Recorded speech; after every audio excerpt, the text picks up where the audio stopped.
అరే ప్లీజ్ రా జర చూపిరా. అబ్బా రాత్రి గంట సేపు చదివినా ఒక్కటి కూడా మతికొస్తలేవు. వాడేంద్రా అడిషనల్ మీద అడిషనల్ తీసుకుంటుండు. ఏ ఒక్క క్వశ్చన్ కూడా నేను చదివింది రాలే, ఇక నేను ఫెయిల్ అయినట్టే. ఇగో గిట్లుంటది పరీక్షల్లో పోరల పరిశాను.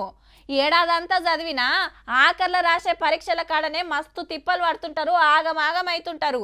అసంటోళ్ళ కోసమే గీ వార్త పట్టుకొచ్చినాం చూడండి. तो आपको अलग बिठाया हाँ?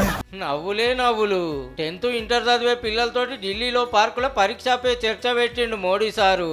మున్పు ఆడిటోరియంలోకి విలువ నంపుకొని సలహాలు ఇచ్చేది. ఈ తపకు చెట్ల కిందికి వచ్చిండు. ఇది 8వ పారి. సార్ తోటి 36 మంది స్టూడెంట్స్ మాట్లాడితే ఆన్లైన్ లో 3 కోట్ల మంది విద్యార్థులు, 20 లక్షల మంది టీచర్లు, 5 లక్షల మంది తల్లిదండ్రులు భాగమైండ్రు.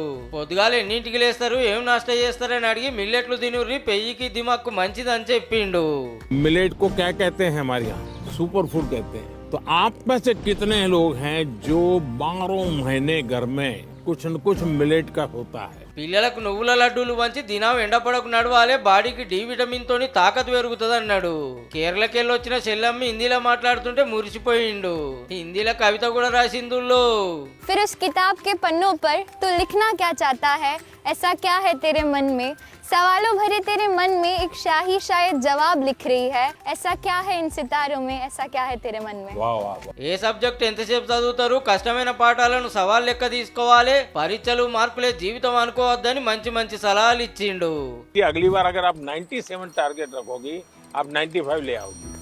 आपका गर्व इस बात का है कि आपने 95 का टारगेट रखा था और आपने 97 का नहीं रखा, 99 का नहीं रखा, 100 का नहीं रखा, 95 रखा, क्योंकि आपको अपने विषय में भरोसा था. గంట సేపు పార్క్ అంతా తిరుక్కుంటా, జరసేపు నడుచుకుంటా, చెట్ల కింద కూర్చుంటా, నవ్వుకుంటా, నవ్వించుకుంటా పోర్లకు ఎగ్జామ్ టెన్షన్ పోగొట్టి టాటా చెప్పిండు.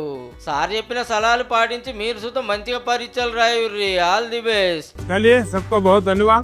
Yes sir. मतलब घर में दादागिरी मत करना.